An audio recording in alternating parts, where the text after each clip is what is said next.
All right, welcome to the Digital at Scale podcast, where we talk about the latest trends, challenges, and a lot of the innovations in the world of AI. And I'm your host, Bradley Taylor. And today we have a very special guest who's an expert in cybersecurity. Mona Ghadiri is the Senior Director of Product Management at Blue Voyant, and they're a leading security firm, and they're known for their innovative approach to managed detection and response, and uniting cloud-based internal and external cyber detection systems and the response to it. And Mona has over 9 years of experience in the cybersecurity industry and has been instrumental in shaping the strategy and product management for Blue Voyant's professional services and MDR and SIM services for Microsoft and Splunk. She's a Microsoft Security MVP Award winner and has a deep understanding of the challenges that go into AI adoption with Microsoft security, compliance, and identity. It also extends to DevSecOps, Agile Scrum, and application monitoring. So there's a lot of these that we're going to dig in today. And thank you for joining the podcast, Mona.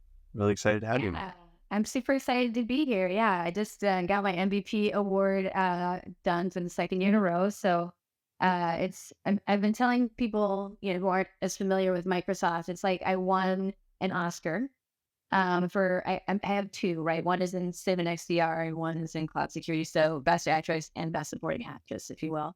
And then so when another Oscar the year after, in best actress and best supporting actress again is really special. Yeah, and I love being at Blue Voyant. I think the innovative approach to your point of this internal and external cloud-based, security as a management and operations kind of concept is super innovative. They're the first firm I've ever seen kind of take more of like, how do I fix my cybersecurity program with a expert partner instead of how do I outsource a cybersecurity service to a third party, which I think is really different than kind of what I've been seeing in the MDR market for the last, like you said, 9 years that I've been kind of paying attention and working in this world of cybersecurity managed services. Yeah, that's pretty impressive. I know that Microsoft's ecosystem is rather large, considering that they're, depending on which day it is, one of the, if not the most valuable companies in the world. So that's pretty Yeah. amazing. Yeah, they have about So 30 MVPs, and then I am the only one who's a woman in all of North America. Yeah. wow, that's really impressive. So as we just seem to be driving just headfirst into the world of AI and more particularly generative AI, why is thinking about your cybersecurity now more important than ever? I think the first thing is actually more people know about cybersecurity than they did at any given point. I'm pretty sure anybody listening to this podcast either has had their own identity stolen, knows somebody who had their credit card, fraudulently used, got a letter from, Cyber Scout or, whoever that you were compromised in the latest, Ticketmaster breach or, whatever, the latest, flavor of the day, insurance companies, hospitals, whatever it is, right? And everyone is it's much more tangible, I think, than it has ever been before. I also think that AI is expensive. And so when you have something that's expensive, you don't put your Lamborghini, you don't park it on the street, you put it in a garage, right? Right. So, in the same way that if I'm going to spend a lot of money on this, like, I want to know who's using it. I want to know that they're not using it for their own, whatever personal gain, nefarious reasons, non-malicious goofing around, whatever, right? And I need to be able to turn around and be able to justify the ROI for all of this. And I can't justify ROI for something that increases my cyber risk.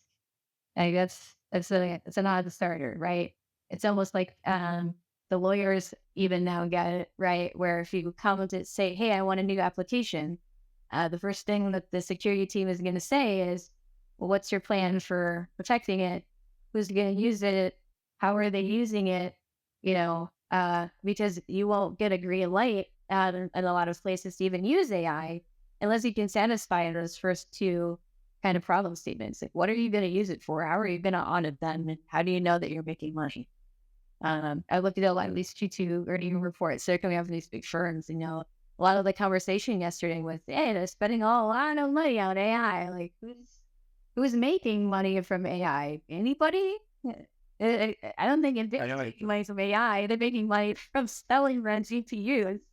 But who's actually making money around AI or selling AI? I think we're still in that, we have to give it out to everyone for free because we don't know what people are going to use it for and we don't have a good idea. Like I invented this screwdriver and I'm like, I know it's so good at screwing in screws. But we kind of need that. We need that part that happens where people are like, can I use it to unlock a door? Can I use it Yeah. to hot wire a car? Can I use it, right? For all these, unintended, fantastic, glorious, innovations that whoever designed the screwdriver never would have thought about. Like we're still like in that kind of phase. And I think people are apprehensive, right? So you think about this being palpable, you think about this, being a very gated process from a business perspective due to expense, and you think about this, kind of long tail of what's going to happen after this.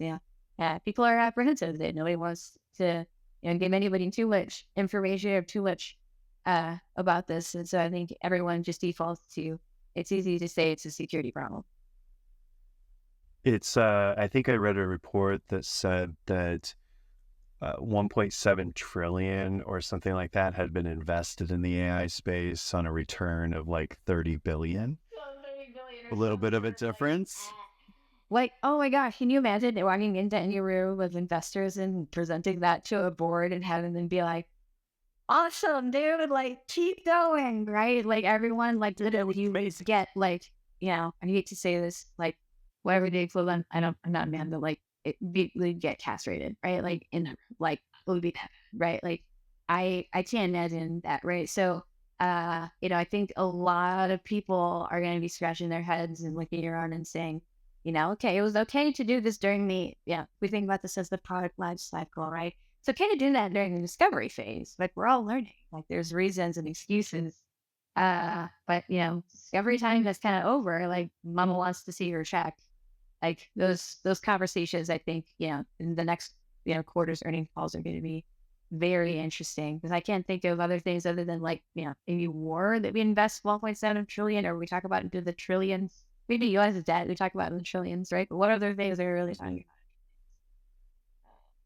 It's it kind of reminds me to the close to the .com bust when all of the telecoms invested so much in fiber optics, and I mean they invested so much, and then everything happened with the .com boom. It took a while, and I feel like we're in that same uh, kind of cycle where we're still really just building out the infrastructure that's going to be needed to do all the amazing things that the marketing team wants to say you can do with AI. I But think what's before you different can is do we're it, betting on more horses, right? I think you're right. yeah, It's exactly like telecom, right? In that everyone's investing in a new type of way of doing business, right? But I don't think everyone's got the same investment strategy. It's almost like you have some people who are like, I know exactly what I want. I know exactly how I'm going to build it, and they have been following this since like the day one that this stuff cropped up, which means they have probably about like a 6 to 8 months first mover advantage, right? But I think you have, to your point, a whole lot of people who are like, what's everyone else doing? Like, I don't want to be the first, mole to jump or whatever, to jump off a cliff, meerkat. What is it? Lemming. I yeah, don't want to be the first lemming, right? And I think for those people, yeah, I think they're like, like, I don't like this doesn't seem like the right thing. I am an early mover, early adopter. I want to see what's happening before everything else. What does it mean? It means you have a lot more failed projects. But I do think that yeah. if you bet on a moonshot, even if you don't get the infrastructure right the first time, because so much of this is software defined, so much of this is malleable, we're not going to have the same infrastructure definition as we had with the telecoms, right? Where they invest massive amounts of capital in the same way, right? They're going to invest massive amounts of capital, but it's going to be at a different point in the supply chain. We've kind of gotten out of there aren't enough GPUs to go around, supply chain is kind of settled. right? So pricing is kind of back to something more normalized. I don't know if it's going to be quite like the .com bust, but I think we're already seeing the cybersecurity companies starting to merge and drop out of the race and realize that they don't have, enough runway to make it another year. And whether they get lucky and they get scooped up and bought before they would go under, or whether they go under and are one of the thousands of cybersecurity companies we've ever heard about, the consolidation of the cybersecurity market is happening. And one of the places where it's still fractured, though, and I think this is to your point, right? It's because people haven't decided on their infrastructure or making a lot of weird bets. There are all these random little software companies that are starting to pop up around protecting cybersecurity AI, or like protecting your AI from a cybersecurity perspective, or like we are a cybersecurity built AI tool, right? Where I think a lot of the yeah, CASBs or application session controls or browser isolation, right? Like one of those things that have came and gone and now are usually incorporated into things like Chrome and Edge and Radar, their own stand. Yeah, I think they're That's interesting. drawn to something. I think something is being repeated. But I'm not quite sure how much is going to be the same, right? Are we going to have a bust? Probably in cybersecurity, yes. We absolutely are, right? Are people going to have to line up behind kind of a larger story, right? Yeah, absolutely, right? And I think the answer of who can survive in cybersecurity are only those who are starting to look at cybersecurity as a program and not as a product and not as a service.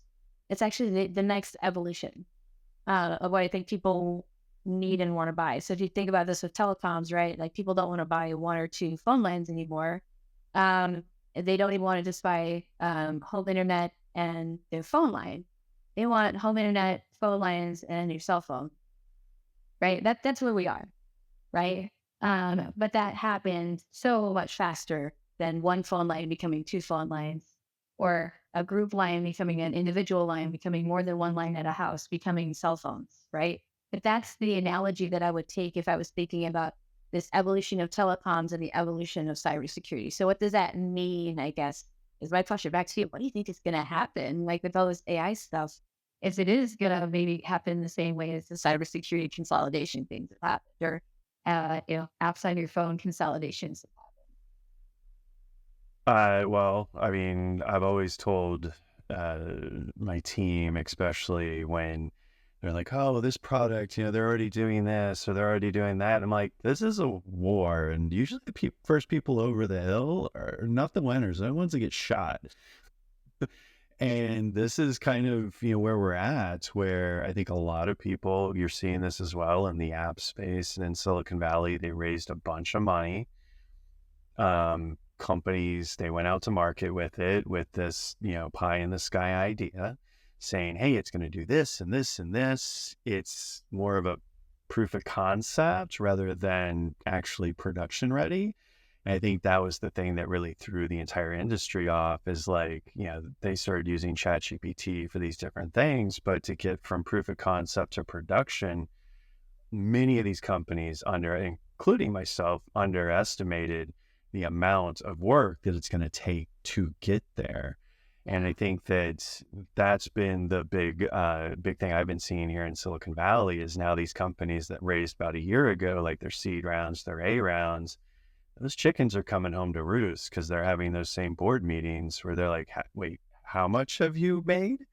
And it hasn't been necessarily because, the products, aren't good. I mean, most of them aren't good, but it's been that companies themselves are very, very hesitant, because, I saw immediately that this really raised a lot of red flags from legal and security, because this opens up so many different vectors for both attack of coming in, but also too data leakage. Like companies were Right. horrible about data.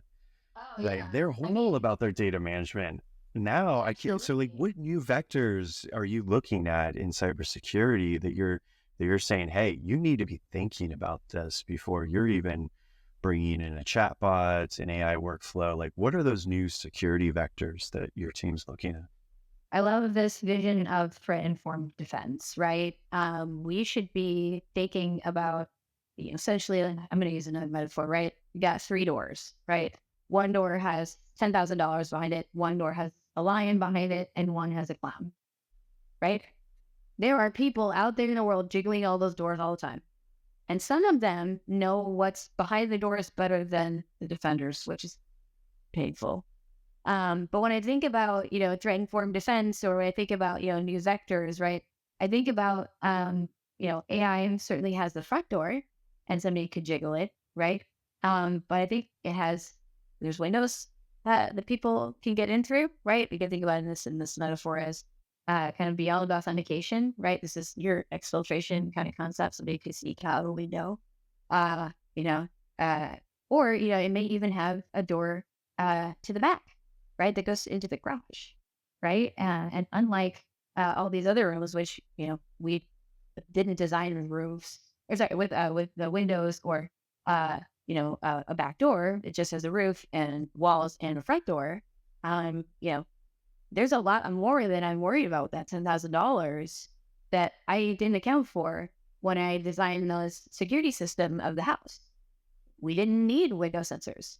There's nothing there that could detect if somebody opened the window. We don't have anything that would keep somebody from being able to throw something out the window. There's no bars on the outside of the window. So somebody could be throwing stuff out the window. We wouldn't know, right? Yeah, they don't even have to enter the door. They could just have all their stuff thrown out on the front lawn. Yeah, and we're so worried about who's coming in which door and whether there's a lion or $10,000. Like, we're not even thinking about the right problem, right? So I think about like our attack vectors kind of like that too. And so authentication, right, is the first one. That's our front door, right? This goes for users authenticating on behalf of, right? So this is using my identity, who monitors identity and whatever Entra or whatever other thing you're using. I'm using Entra because Microsoft put a ring on it. And that's where I live. But you could think about it like authentication as me. You can also think about machines authenticating using things like service principals, right? If we only ever thought about on behalf of authentication on our front door and our service principals are actually our window, holy shit, right? You can do a lot with an SPN that isn't properly locked down, that isn't audited, that isn't, heavily controlled, right? So I think about, different ways of authenticating being one kind of new attack vector. And you can see this is happening from a threat-informed defense perspective all the time. Credential harvesting, business compromises. They say these days hackers don't hack in, they log in. Yeah.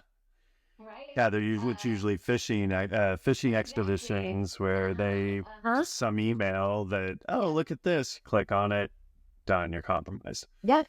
I just set up a fake Office 365 login page, and off to the races we go. And in some cases, right, we have really good people who are saying, oh, you know what, if the background when you go to sign in doesn't look like this, don't log in, right? And they have like cues and things that maybe you can like help somebody. But if that person's not paying attention, or they're like, whatever, I don't care about my job, like, what's going to be done to change, right? So the second part of threat-informed defense is the human, right? And this is what we were talking about with exfiltration, user risk monitoring, and access controls that have to do with how that user is accessing the AI, right? This would be like, are they coming from a device that's enrolled? Is this a device that is owned by the company? Is it coming from a known IP address, right? So I think about, right, like all of those things also being a consideration, right? When you think about the other kinds of vectors, these aren't new. They're just applications of things that people already know how to do in a novel, kind of way. And then the last part, kind of beyond exfiltration, would be actually trying to attack the model, right? And this is where, people who are more used to kind of pen testing, we're thinking about pen testing and how do you make sure that you can't, poison the well, for say, or poison the model, right? I think that's where a lot of people are still doing research and things are still totally innovative, and like people are like, ooh, like what is this? But like, again, if you look at poisoning the model or things like that, like we shouldn't be letting them get to that, right? There should be good enough access controls for people, and the data controls from things like Purview or data governance, right? That would, kind of stop somebody from even being able to poison something, right? do we still need to research that? Yes, but I'm like, why can't we just be more preventative about it? Why can't we just be more harm reductive about it? Than necessarily, racing to the sexiest problem, which is like, oh my God, what is this thing that poisons, right? And like, process. So don't have to worry about it being poisoned. It can just be wrong, and that's bad enough. like, yeah, like then like Right. yeah, just slow down a little bit. But yeah, those would be some examples of that threat informed defense methodology and thinking about what the new factors, or I guess old but new factors. Yeah, I think you brought a really good interesting point because I think Hollywood makes it seem like hackers are in there, like trying to, get through the security systems and all this stuff. And it's like, Yeah, actually, it's you're green screen, most like likely there's just good people hacking who the are in there on humans. space it. No, yeah, they're making. No, they're hacking the humans. Yeah, like what was their first dog's name again? Like, I'm thinking about getting a new dog.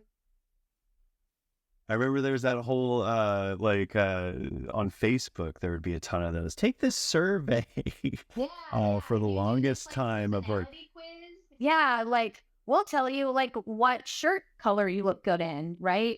Or like we'll tell you yeah, what what kind of Game of strong Thrones character relationship. you are. Yeah, yeah, what Game of Thrones character? Yeah, or like what character from Friends you are, or like or whatever, right? It's like social engineering is like so we have like the people who are like doing data breaches as a service who are just like going and like busting people, and like those people are rather sophisticated nation state actors these days. It's usually not like script PD dum-dums who are just poking around. Although we do see one of those too, or those periodically, but I wouldn't say that the representation of the norm or anything like that. But yeah, I would say like to your point, yeah, it's social engineering. It's people not being uh savvy about who they talk to online. And same problems we had 20 years ago, man. Like although I hope that it's not as bad as I was when I was like 10 years old with a computer in my room.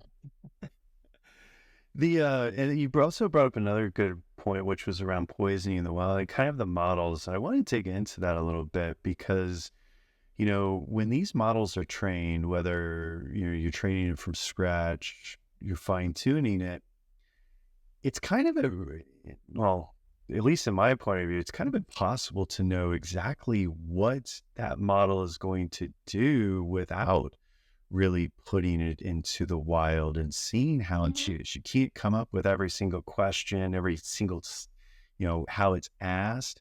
How do you think about in the terms of that? Because there's also not just model training, there's RAG systems, which is that's a whole data cleanliness and data governance of what goes into those responses. But how can you realistically test these models as you're launching them to make sure that they're not doing things they shouldn't be doing? Man, and so the coolest thing that I feel like is like New York's hottest club is synthetic data. I think one of the biggest problems that we have is, how do you test fraud? How do you test fraud without breaking fraud? Right? How do I, to your point, get a narrow enough use case where I can test this specific thing and know whether it's right or wrong? I've seen a couple of companies, they've come into your seed funding, your Series A funding, specifically around this problem of, I'm going to create synthetic data for you to use in your development environment.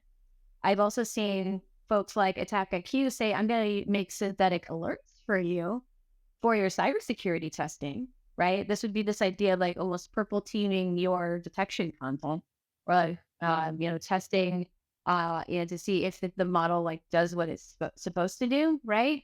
And then you have synthetic data in terms of like I need to do more kind of what do you want to call it, like reproduction testing. So not in development anymore. We've got out of development. We're not using like baby versions of these, but massive amounts, terabytes, whatever, petabytes of data. Like it's hard to just like you can't just like record what people are doing and just like play it back as like that's not gonna work, right? Because then you're only doing things that you've seen already. Everyone knows good QA shouldn't be just things you've seen already. It should be things that you think shouldn't happen. But you can't test things that shouldn't happen because they never happen in fraud, right? So I really look to how are cloud providers going to provide you synthetic data so that it doesn't cost you money to create your own synthetic data? How do you get the right types of products that can create the right kinds of synthetic data for the development use cases that I need? And how much can AI help me create the synthetic data that I need in order to use them for these different use cases? So you always have like a couple of different as inflection points where I think synthetic data could be tremendously useful to getting us to, how do I actually test things that either are, I never want it to happen. I don't want to fake that it happens because that would be a terrible cost, terrible overhead, whatever, right? But I don't think we can actually test AI or get this right without it. I'm almost convinced. If we don't actually create a way for us to scale how we can fake data that we either want to see or don't want to see, we're hosed. Because only testing and only like using history to predict the future like we wouldn't do that in any other circumstance. Why do we allow it here? Yeah. I think so. That's interesting, using synthetic data to both, because we've used synthetic data, which, with Llama 3.1, one of the things that kind of went under the radar was they actually changed their licensing so that you could use their models to generate synthetic data. A lot of people don't know that you can't just use, like in OpenAI's models, you can't use it. And I think Anthropic as well, Yeah, same. to It's generate. They don't want competitors, right? But It's I've fascinating said, though, right? I mean, it's a differentiator, right? And it does point to like, we are at the point, right, where's the telecom become multiple lines in the house, become everyone has a cell phone to everyone has more than one cell phone. Like this is a perfect manifestation of that. And synthetic data is a perfect illustration of like, oh, should the AI manage that? Why are we going to other products to create those things? Why do I have to manage all of the infrastructure and stuff to do that? AI should come with an auto testing, capability. Like, why should it be able to do that? It's AI. So I think you hit the nail on the head. That is an absolutely perfect manifestation of the exact problem that I'm talking. it's and two, yeah, well, I mean, we have continuous development. I'm an engineer. We've been putting automated testing in forever. So Forever. when Yeah. you're saying purple team testing, I want you to dig into that a little bit. What do you mean by that? Is it like just trying to let the AI create, not just, because I do have synthetic data for training models, but are you saying creating synthetic prompts on all different types of vectors? So like throwing like a million prompts at it and seeing what it responds with, and then using What AI is to then DDoSing? analyze. How would I ever test DDoSing my AI without it? Yeah, I mean, that'd be a perfect use case. Or can I create prompts that are ever so slightly different from each other and send them all at the same time to be able to understand the impact of a particular word or token usage, right? I have 12 versions of the sentence. I want to understand which one costs me more money, which one is the most performative or performant or whatever the right word is, right? I could think of another use case where I want to do a bunch of things I know it should fail. I want to see it fail. I want to see it succeed. And we talked about this a little bit, in other forums, but I'm really passionate of this way of like, show me positive proof that it fails in the way that we think it's going to. Because we could think it was going to fail and it could actually return a result that would be very, very detrimental to us or the organization in whatever fashion that, right? Um, so yeah, I think about permissions being the most common use case. I shouldn't be able to see this data. I shouldn't be able to get a result for this. Prove to me that for every resource group that I have access to, all 400 of them, that my permissions are set properly, that I'm not going to get the result. I'm not going to get an answer in every single case. Worries me. That that was one of the best pieces of advice when I met you at Realcomm was, when you're thinking about AI adoption, which I'd love you to kind of dig in more here, is like, prove what it can't do before proving what it can, because anybody can make this thing, poop out something, right? Yeah, anything. Like you can, I love that comment. Yeah, talk a little bit about, you know, flipping the script on that a little bit, and what practical advice you can give to organizations that are thinking of bringing AI in that retrospect. Yeah, I think about it almost like if we were starting a negotiation, right? If I'm like, Like I'm talking to my mom and I'm like, Mom, I want to go to my friend's house. I want to stay overnight. I'm going to drive myself there. I'll call you in the morning to let you know I'm alive. Like, no mom on the planet that I know, my mom would be like, yeah, sit down. No. Right. But if I'm like, I'm going to show you, every time, that like, I've hung out with my friends, like, it's been fine. Like, you'd be like, you mean, you're kind of right. Like, past history is like a decent predictor that, like, if you've been good up to this point, that you should be good. Um, but if I was the mom and I'm gonna like let you make a decision, I need a way to be able to test that, like, if something super duper, you know, you know, you were gonna only go to your friend's house, like, how do I know you didn't go somewhere else like after that? Like, how do I as a mom know like that I can like trust you? What would you like go back to your mom with? Right? Like, I think about this, kind of in the same way. Let me show you all the things I can't do, mom. Like, I can't get on a train by myself. I don't even know how to buy a train ticket. I don't have a cell phone. Or maybe I have one of those dumb phones that doesn't have internet, right? Let me prove to you that I can't get internet on this thing and go buy myself a train ticket and run away, right? Let me prove to you that, you know, I, uh, I can't actually leave my friend's house because her mom is going to be there. And like, let me prove to you that like anytime we try to leave, like her mom is going to call you, right? Or that if you call her, like the mom is going to say like, there's no way they can leave. We have alarms on all the doors. We would absolutely know if kid, right? All of these things change the decision you would make as a mom, right? Or as a dad, right? So I think about like how I would approach this conversation internally in the same kind of ways. Let me prove to you that all these things that you know are going to fail will fail the way that you know they will, right? If I tried to buy a train ticket, I would fail because I don't have internet on my phone to buy a train ticket, right? And I'm not smart enough, or I'm too scared of randos to go and like talk to somebody to figure out how to do it, right? Whatever you know about your kid, right? All kids are different, right? But so this idea of finding cases to prove that something will fail, or that the safety mechanisms that you think are going to be in place are actually either going to work or not going to work, are just as important to think about this. So when I first started, right, I was like, what, QA, we would talk about positive test cases and negative test cases, right? You always have to prove to me that, yes, it does what it does, but you also have to prove to me that it doesn't do things that it's not supposed to do, right? And so when I think about my developer training, right, it's easy to say, go to a developer and they're like, oh yeah, no, I know to do that. I know to do that. Security engineers don't have that training. They can't go that slow. We can only test fast enough that we get a fix in place. And whether it's a shim or it's actually replacing the board, like, we'll get to that. Let's get everything back up and running. It's a very different mentality. And so to inject some of that into those types of thinkers or into data scientists, right, who in a lot of cases are saying, well, I can look at the data, I can tell you what's in there, I can tell you what it can be used for, right?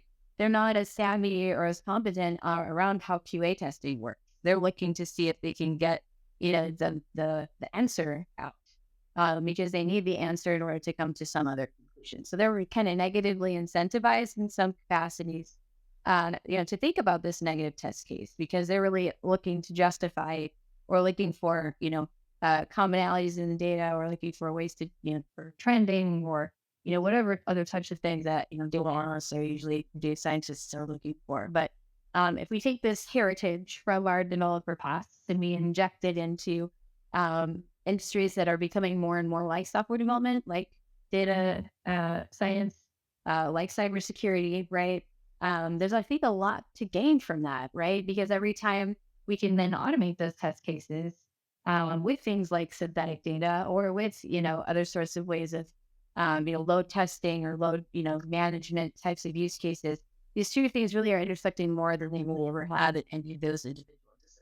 So it's like applied QA has to extend or transcend what used to just be, a developer's individual problem testing their own. Yeah, it's interesting that you say that you started in QA, and I would give this advice too.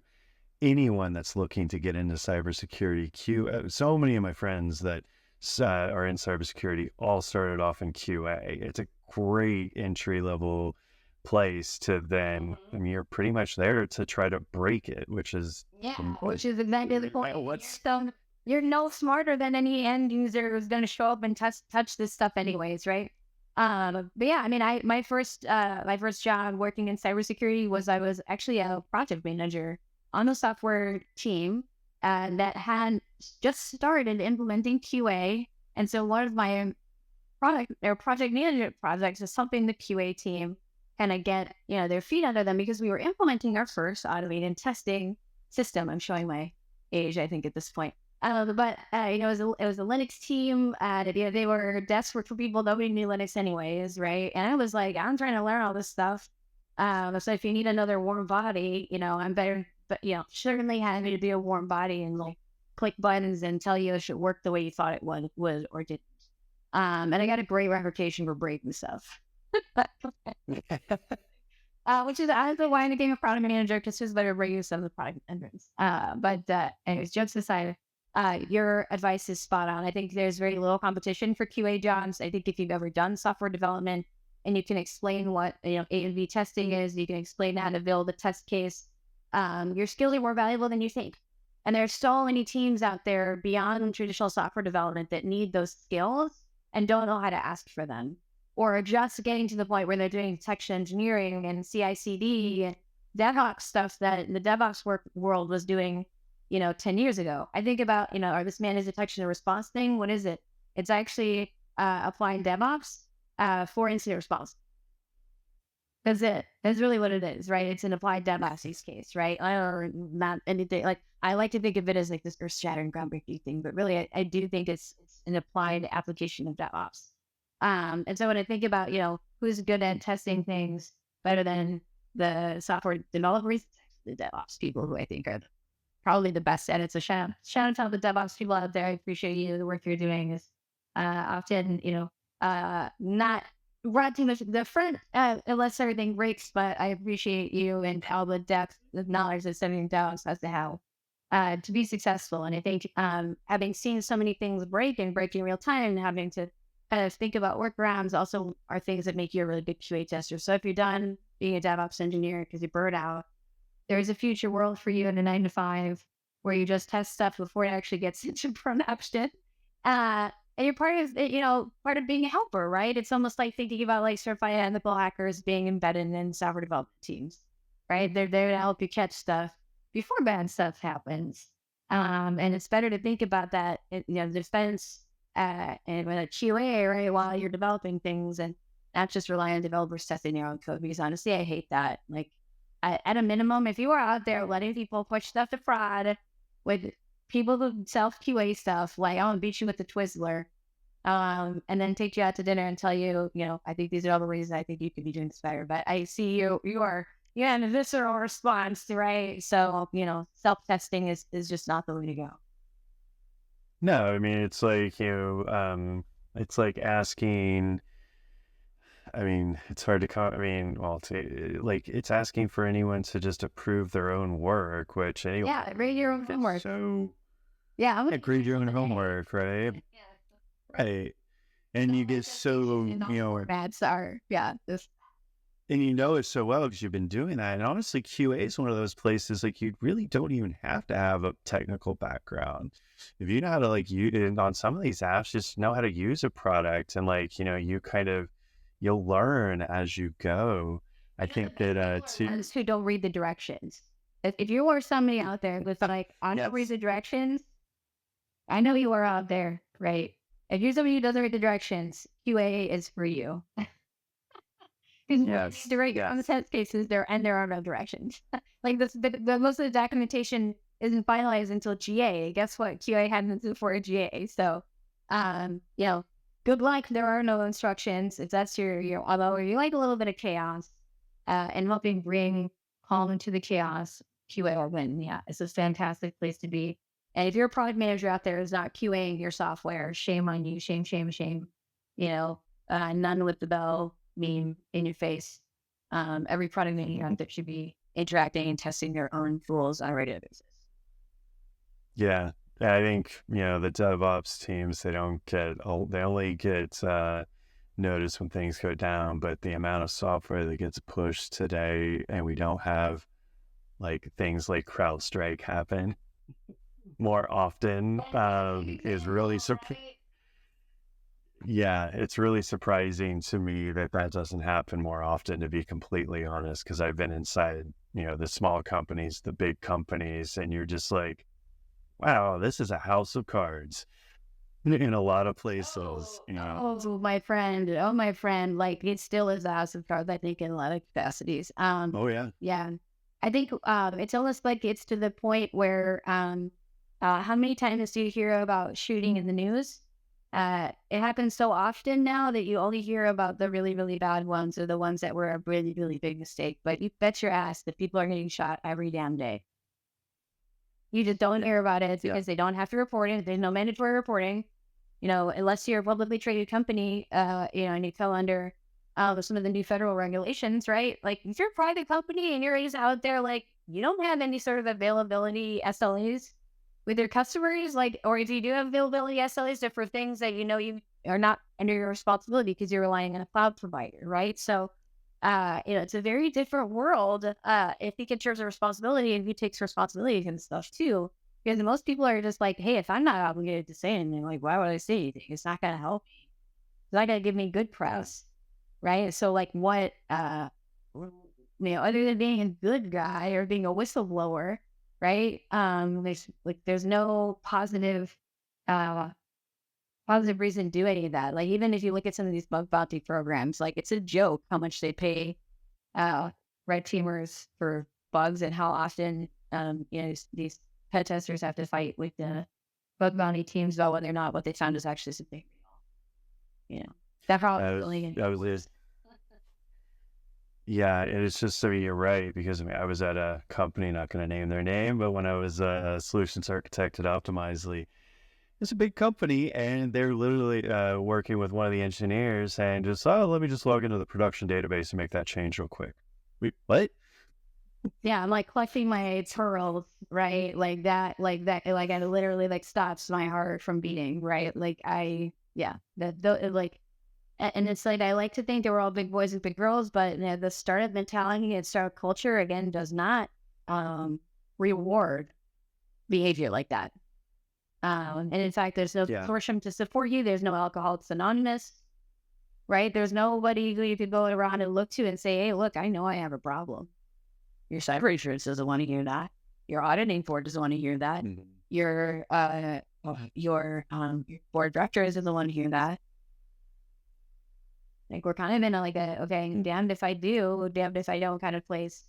So I think we also need a little bit of a culture change around, whether or not it's okay to say that you're, like I said, an addict or Alcoholics Anonymous.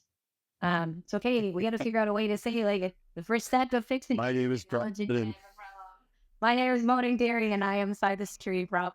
I'm dead serious, right? And I pushed to production without oversight. I really knowing we did it because it gave me a rush, right? I mean, whatever, right? But like I stepped back and I say we haven't created a culture where mistakes are okay. We've created a culture where mistakes ruin your life, ruin your career. And I think we're at a point of a cultural shift in America. I know it's the same ways. But until we get to that kind of more like, I'm not here for to demand celibacy, right? Or I'm not here to like demand abstinence, right? It's like, okay, what if we did take our reductive approach and we all said like, okay, like we know this is gonna happen. If we know it's gonna happen, like what can we do to minimize this instead of saying, oh, this will never happen, right? So I think we're getting to the part where everyone's starting to say like, I know this is gonna happen. And to where we started our interview, right? Like everyone on the planet has probably at this point either had their identity stolen, had their credit card fraud, happened to them or somebody that they know. This is more tangible than ever. But because it's not real and it's not in front of us, it's like people have a distortion of reality that they allow to exist. If a bear was running at you And if Bear was going to take all your money and, literally inhibit your ability to function, you would treat this in a completely different way. But my identity got stolen, your identity got stolen. What are you going to do? Eh, well, at least all of my, TransUnion and my Experian, accounts are frozen. So nobody can open a new account without me knowing. But like, that doesn't feel right. I want a bill of rights for consumers, the same like airline pilots or like airlines have to do for the people who are on the airplane. I'm waiting for that. Like, I want somebody, hopefully somebody who's listening to this that will glom onto this as like something that should exist. Like, if I'm stuck on the tarmac for more than 6 hours, I get a refund. Mm-hmm. Where is the equivalent of that for my data being leaked by any of these organizations? I was furious when I found out what the golden parachute for the CEO looked like for some of these massive breaches. I mean, go look at the CEO payouts. They didn't feel a penny of this pain. In fact, most of them floated out on golden parachutes. And it is disgusting, truly, as a cybersecurity professional, to sit here and say, like, we couldn't do any better than this. So when I grow up, like, I hope, like, when I'm grown up or whatever, that we have that same type of, passenger bill of rights or, right to, I don't know if it's compensation or if it's some sort of other, action against the firm. But like, we gotta have something. I saw some legislation that just came through that said if you are an employee of a company that is breached, as an employee, your employer has some responsibility for your data, but that has not transcended to the actual the consumer side of things at all. So you can even consider this, there need to be two different bills of rights. One is, what is my employer, what should they be doing for me if, we think about things like health insurance, what should my employer be doing for me? Should the new kind of benefit or compensation that differentiates organizations from other organizations be things like this? Are we going to start seeing changes in employment, or where people are going to work because they start hearing that these companies get breaches after breaches after breaches? I think we're going to get there. But, kind of circling back around to our problem of how often do we hear from these versus how big is the problem versus how do we feel about them personally, there's just such a massive disconnect in all of those different pieces and people realizing that they're all connected, that I struggle with how much the average person can do or understand about this when they are struggling with things like homelessness or access to food or, they don't even have the internet, so I am like, we need a Bill of Rights, but I'm also like, well, people are starving in America. So I'm trying to like check my privilege, as I talk about this, but I really do think that we deserve better from all of these organizations that we've given all of our data to for, services or conveniences that we paid for. Yeah. Yeah, I think the Bill of Rights or just data ownership, I mean, there's been some things with it like GDPR, CCPA, that have tried to start this, but even at the end of the day, it's not even just like, hey, leaking your data, but I get upset when I see companies like Reddit that are built off of your customers' data that are then saying, oh, here's the open pipeline without compensating your users whatsoever. It's like, this is the data and this is everything that we did to make all of your companies valuable. It was a lot easier for us to put it into the cloud because that was, we didn't have the capacity. We do have the capacity now for everyone to kind of own, maintain, and also then say what data I want to allow out and back in without having to, give our data to all of these different companies. And I fully, I think the next 10, 20 years will be reclaiming that data. I hope that's my mission, is to help people reclaim their data and then be able to have their own data access rights where they could say, I want to share this. I want to monetize this data. This is, with blockchain technologies and things like that, we can actually we can actually do this now. And I Oh think yeah, that I there would be needs to happy be a with even big me push. getting like, for every scroll that I scroll, like if I get like 1/5 of a penny for every scroll, right? Like I should be making money off of this. Somebody's making money off of this. I'm giving away free labor, functionally. I'm giving away free labor. Yep. Or I'm paying them for it, which is even worse, for like a hack or whatever.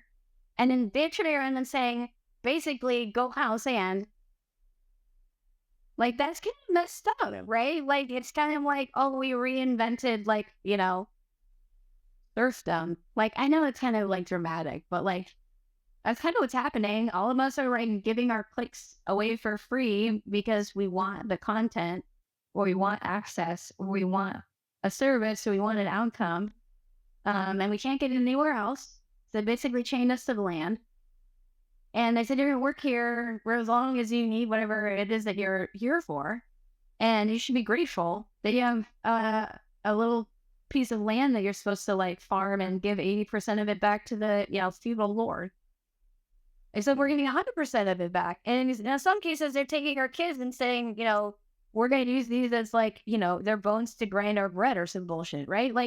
I truly do believe like, and I know I'm being like dramatic on purpose, but I do think that we are in a weird place where the amount of labor and the things that we're contributing, whether they're to the models or to the ad trackers or to whatever those things are, like we're all being had. It's even worse than the self-checkout line.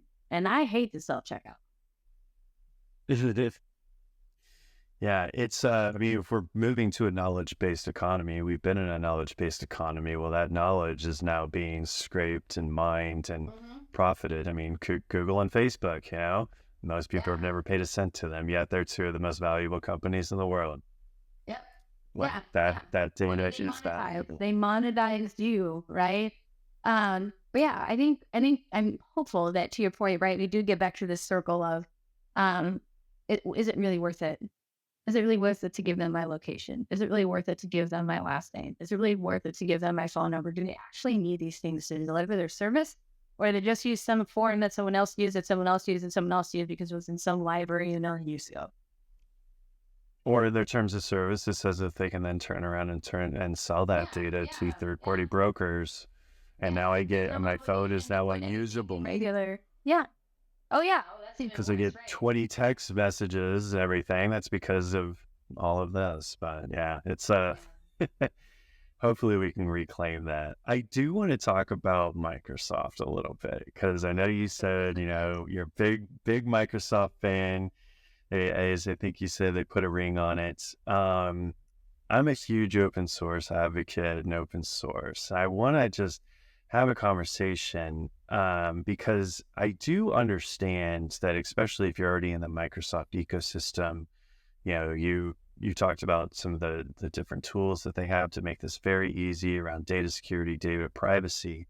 However, it does concern me, one, with their investment in OpenAI, who does not open source their data, does not open source their weights and models. And then two, even in the products that are being built. So, in order to make these things work well, you need to have these hidden system prompts, these hidden things that kind of guide the AI to make it more usable, Usable? Yeah. but does now also open a vector, if it's not open, for manipulation in a lot of ways. And I wanted to get your thoughts on well, one, where do you see kind of it being more secure? Is it something like Microsoft or is it in the open source community? Man, I love open source. Let me first say that. And Microsoft does have a big commitment to open source just before we get, too far. And Yes, they have really. they have done a fantastic job in some respects. That's certainly better than I think Apple in a lot of respects. If we're comparing, well, I guess Is it when it is? Windows, they had to share everything because of a court case that happened in Germany, like in the late 90s or 2000s or whatever. But I guess kind of tell you back to your point. Open source for me is a fantastic place to iterate. There's nobody slowing you down. You can go as fast as you want. It enhances cybersecurity and other kinds of disciplines because having a consortium always gets you a better answer than by yourself. Um, and having other people participate and create and be part of a community that fundamentally, they become, the keepers of the realm, right? It's fantastic, but it's also a huge responsibility.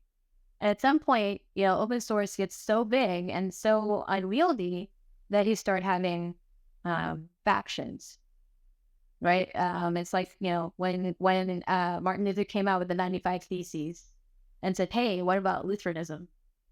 you know, all of a sudden now Linus Torvalds comes out of the woodwork and says, fuck you, right? Like, what are you going to do?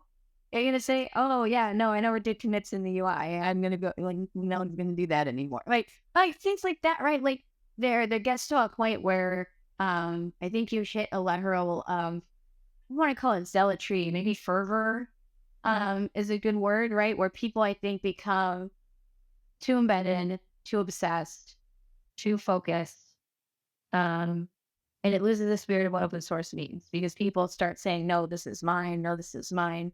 And we start suffering from fundamentally what I would consider, the tragedy of the commons, right? Everyone has sheep. All the sheep need to graze the same piece of grass. I'm going to go first, right? So what happens is you end up with all these branches of random shit that people didn't agree on. And so they just forked it and they did their own thing. And they said, come follow me. I will deliver you, right? And so culturally, right, while open source is fantastic for progress, fantastic for collaboration, fantastic for advancing what I think are things that we need as a society that people can have broad buy-in on, do you need scissors or do you need something to cut with? We have to ask ourselves, do we need open source or do we actually need scissors? Because if I'm just looking for something to cut with, open source is going to, fix my problem for me 100 times out of 100 times better than a scissors, right? Because I'm not constrained by all the things that make a scissors a scissors. Now, what's the flip side of you needing scissors or something to cut with? That likelihood of I'm going to cut myself is much higher with open source because I don't know who's maintaining the libraries and I'm trusting someone else is doing it. In the same way that scissors give me more control over how long the cut can be at any given time. I have no control over that. So if somebody wanted to change this process because they think it's this, that, or the other thing, and it totally fucks my program, I'm hosed unless I go off and build my own branch or go off and do my own thing, right? So I think then the idea of the consortium starts to become more of a fissure problem.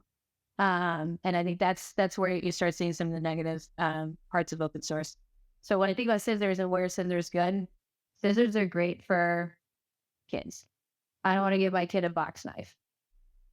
She's not ready for that. She doesn't have the motor skills for it. She doesn't have the decision-making skills for it. My daughter's 5, by the way. And while she has the mental capacity to understand that there are safety mechanisms that need to be in place to do this well, she is not capable of every single time ensuring that she's going to be able to do that. So she would need some sort of oversight in order to do it. Or, I probably would let her watch me do it instead and say, hey, this is a grown-up job, right? I think the same kind of metaphor kind of applies here, right? If it is a specialty, if it is a, to your point, right, something that can't be solved by consortium, actually needs funding, needs major resources, needs highly skilled individuals to contribute who are being paid for their time. I got bills to pay just like everyone else, right? You can't make a ton of money on open source. Like, it's not the model. It's not there to make money, right? So, I think about what pushes people to use scissors or buy a pack of 5 scissors at a time. Like, I know people shop at Costco and they go buy 5 scissors. I know people go, and will buy, more than one knife at a time. Why do they do that? Well, maybe I have more than one user in my kitchen. Maybe they have different personas of their different needs. And I didn't, in the same 5 pack of scissors, get a scissors for my kid and a scissors for me. That's awesome. Somebody already packaged these things that I know I need together better than me going and essentially doing like foraging in the forest for things, right? Which maybe I don't want scissors for. I really do want something more like a knife. Just because I don't know what I'm going to encounter, right? So if we go back to like, this problem, right? There's a persona consideration, there's a cost consideration, there's a longevity conversation, and there's a reliability conversation. And each of those, whichever project you're doing, right? I would never be the one to come and say you have to use Microsoft stuff all the time. But you have to think about all those different personas, all those different use cases. What people are trying to do really does impact whether or not we should be using open source or not. But I believe in a future where any major company out there is probably, if they're doing things right, is using both. Honestly, should be including open source libraries in software products that people use on a regular basis. I think those companies that use those libraries have a commitment to contribute, and not just resources, but also funding, right? Because I don't think that there's really a good feedback loop, right? They're like, hey, buy me a coffee. Thanks for saying thanks for using my library. Like, really? Yeah. This library is used by this like mega bajillion dollar company, and they're just like, here's the coffee, my friend. Or like, here's 3 developers who like once a week are going to go and like add some commits because it helps us. Like, it's crazy to think about some of that stuff. Yeah. I think there's the individual contributors that, manage these libraries, but then you have very, very successful businesses like Red Hat. They built it off, open source Linux. You have a ton of open core. My companies themselves are open core because I think the business model changes from, because not everyone wants to spin up there or has the capabilities to maintain. So many of these, like tools, like old like software systems rely on all these open source libraries. There's I promise you, a ton of stuff that is attached to our government systems that are open source libraries. In fact, there are regulations in 853 that say that you have to specify all of your free and open source software that's used in the tool as part of your software bill of materials, right? So I think, to your point, right? Maybe open source isn't getting the limelight. Because everyone's like, I don't want anyone to know that I'm doing this. And like, most people don't want, you want to say, hey, this product is sexy because of what I did. You don't want to say, I stood on the shoulders of giants. Which, I guess was good enough for Isaac Newton, but I guess not good enough for software developers. Well, I mean, Google, Facebook, every single one of those companies. And I think, Microsoft been only like last 10 years. Yeah. Your Mac is based off of Linux. Exactly. Yeah. So it is built off of that. I think you can, but I think just kind of going back with AI is like, I think we're trying to really, there's some people that are vehemently against, open sourcing models, even like saying, well, you're giving the access to do these things to everyone. And I'm like, well, I think that's kind of a good world. I think that there's a world where if you have, especially in AI models, if I don't know the data it was trained with, the weights, if I don't know the prompts that are being used in the products, I won't use it because I don't know how it's could be potentially manipulating. Yeah, absolutely. Yeah, I'm like that is spot on. Honestly, I think if I was going to put on my Oracle hat, not Oracle with the company, but Oracle, I think what? I think that we will see a Linux appear and a Red Hat appear for AI. We will have a generally acceptable standardized model that most people use who are scraping up things, that are bootstrapping or trying to figure it out or trying to do their own thing. And they're going to be 100% reliant on open source things because none of us can figure this stuff out on our own. And the fact that any of us think that we can is absolutely ridiculous. But I think what it means also is that somebody will find, or somebodies will find ways to make a Red Hat version, right? Which is a managed AI version. I think that's what you're seeing with Microsoft. I think that's what you're seeing, with some of these other, Gemini and these other kinds of tools, right? Is that they're offering you a slightly more platform-based, version, right? Where you're giving up some of it, for convenience, but you really still have some level of control over, well, how is this doing this thing? Well, even if I can't, get to the, all the way down to the open source originals, at least I could go and talk to somebody at Red Hat, have a good time, and know that the Red Hat people are going to be, willing to help me if I pay them, which, isn't even an option in some of the open source places. So, Yeah. yeah, I think that's I think Meta a is on. fascinating thing I to think think about. I think Meta is well on its way to doing that. I mean, I think that's their strategy. Yeah, 100%. I think that's their uh, strategy. They're trying to be the everyman's AI in hopes that everyone starts building on top of it. What Facebook didn't do successfully, basically, right? So they wanted to be this platform where all people built these apps and did their things inside of their marketplace and in their platform. And I think that they just bet on a little bit too early of a horse. What did social media give us? The ability to get big enough data to get to the point where AI is even feasible. We can even have enough data to train these models on. And I think now what they've realized is that, the ship for social media has sailed. The graveyard has begun. The graveyard era has begun. And if we find the next everyman thing that is social media, right? I think what my mom thinks, Facebook is the internet, right? Like yeah. mission accomplished, right? In some capacity. Unfortunately, yeah. Unfortunately so, right? But you can imagine why still having this thing in your pocket that you have as a platform to go and still build out all these things. They're taking their same strategy, they're just changing what the content that they were using and selling to people was instead of selling other people's business.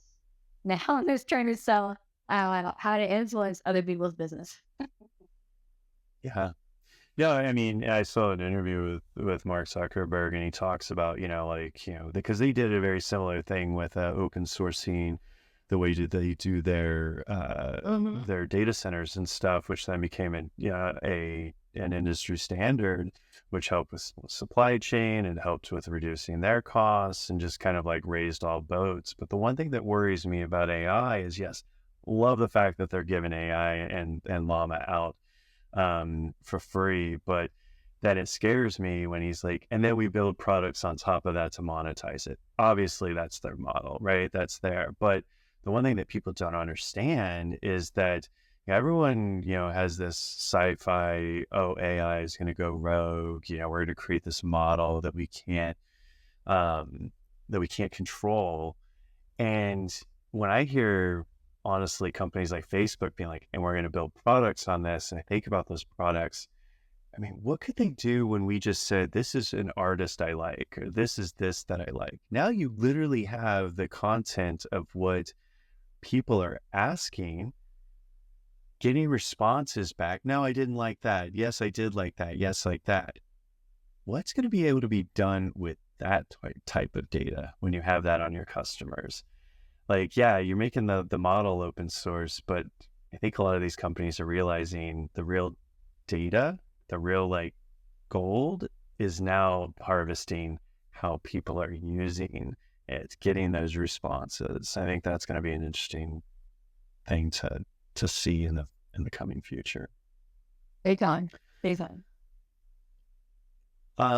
So I want to end on this. So what is one thing that makes you hopeful about the AI in the future, and what is one thing that just absolutely scares you?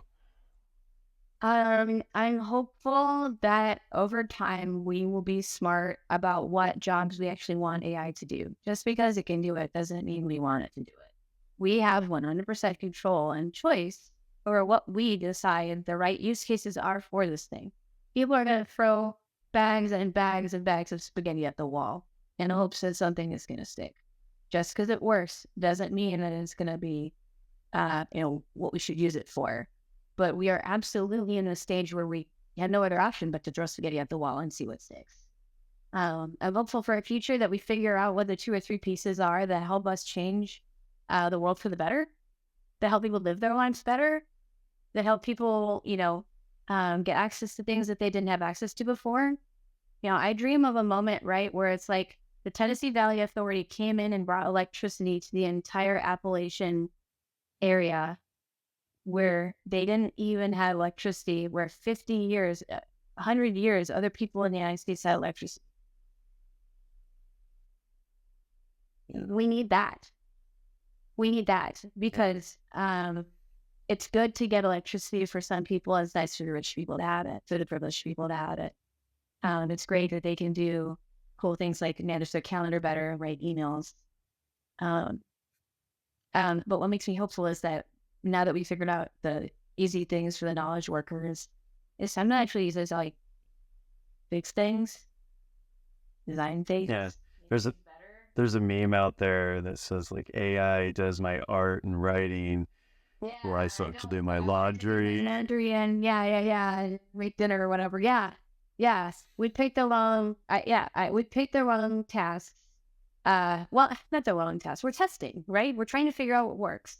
And when you give privileged people access to a tool, they're going to use it for the privileged things that they have that will give them comfort. But if you think about design constraint thinking, and you give somebody a washing machine built for a house in the Midwest to somebody in the middle of sub-Saharan Africa, they're going to look at that thing and say, this is a piece of fucking shit. I'd rather rip the top off the washing machine and put a grill over it and put coals in the bottom of it and turn it into an oven. Right. I don't have power. I don't have water. Why the fuck do I need a washing machine? I need something I can cook on. I need something that will contain my coals. I need something that's a big enough grate down to dig a hole and put my food in the fucking dirt to cook it. I have different priorities, right? So I think when AI gets cheap enough that it can get into the hands of everyone, and we can say, what does a washing machine look like for somebody in the United States, somebody in sub-Saharan Africa, or somebody in China? What does AI look like in applications and useful things for somebody in the United States or sub-Saharan Africa versus China? We're going to actually start getting some really fucking cool things, like a washing machine that you could use your foot pedal for, and it's small enough and it can, squish and get put away in your bathroom. And what I need to do is design a bathroom that has a drain in the floor instead. Holy shit. Yeah. If all I need is a drain hole in the floor and I don't need electricity and I don't need a water source, I don't know all these things, and I could still clean my clothes, and I don't have that many clothes to put in a washing machine to start with, right? That's the kind of design constraint thinking that I think we need an AI in practical applications of it, so that we can not only answer the question, what, do you need scissors or something to cut with, but we can say, should we be actually offering scissors to every person out there on the planet? Is it the right thing to do? I hope. Everyone something to cut with or something to clean their clothes with? I think the answer is yes. It's human dignity. But yeah, I think the thing that scares me is that people are not going to prioritize that. I think what keeps me up No, and they don't. Selfishness of people who want to only solve their own problems because they think that solving their own problems will stop their own pain. Which I just don't think is going to ever be the case. Silicon Valley has, look at the last 15 years, it was a lot of apps that came and went that were solving not even just first world problems, but problems that you have in the Bay Area that was not there. I think land homelessness happening, and you have people who are trying to use robots to deliver DoorDash. It's like, can you fucking give me a break? Yeah. Anyway, so that's my thesis statement for why a woman should be in control of every company in Silicon Valley. Okay. No, but I do think we need a little bit more empathy in the way that we're thinking about AI. And I'm scared that we don't have enough empathy as a culture in the United States anymore. They care enough about each other or care about common problems enough to get behind an investment or a strategy like that. Can you imagine even if we introduced something that said, hey, we're going to introduce AI to all kids starting in kindergarten? Everywhere in the world. Kids at the school. When Bill Gates was like, every kid should have a computer, there are some people who are like, no, my kid's going to be Amish. But can you imagine what that would be like at scale for something of this order and magnitude, that we're now saying that a computer is gonna dwarf the change that it had on our society? I think we kind of need something like that, but we can't do that if we don't understand how it works. To your point, we can't do that if we don't know it's safe. To your point. So this is where I think maybe those conversations about open source and transparency really do need to come back to the front, because those people have a lot more empathy from the people they work with than a lot of these other organizations. And you're getting so many different perspectives, for solving using these tools. Because like you said, AI is like electricity. You give everyone electricity, see what they build with it. They're going to build a dam. They're going to build, their village, desalinate their water. They're going to do these things. Are they going to use it to start a car? Are they going to, build bikes out of cardboard. I mean, crazy, crazy shit that people all over the world do. It's just we only give some people the tools and the spotlight and the voice uh, to share their ideas. The innovativeness from Constraint is so undervalued. And you see that in Like, so many places. people working with excess, and I think this goes back to our conversation about $1.7 trillion being spent in AI. That's spending in excess. Let's see some design constraint thinking and see what we've come up with. Because I think the other analogy that I've liked a lot is like when texting was based on the number of characters you send, it changed our language, fundamentally English language. Yep. Yep. So I think as we think about what constraints go into these things, we're going to see the same kind of change. It's going to change our language, it's going to change how we interact with each other. Hopefully, it makes us nicer, makes us kinder. But if we don't prioritize those things and we prioritize things like performance or agility or how fast they can be trained, like we're not going to get the empathetic uh, answers and the kindness answers that we expect from the people around us, but not from the AI around us. I feel conversations Yeah. and think I don't care. AI is just a tool, and it's up to us to determine how we use it. So, Amen, brother. on that, I really appreciate your time today. And yeah, wish you all the luck. Oh my gosh, yeah, let's stay in touch. I can't wait to see what you and you guys at your organization do. I think absolutely carrying the banners, that you guys are focused on is a place where we really need change. And what better partner to think about some of that stuff than the kind of cybersecurity implications that right alongside with it. We're a team, we're in it together. So thanks for having me and thanks for the time. It's been really a pleasure.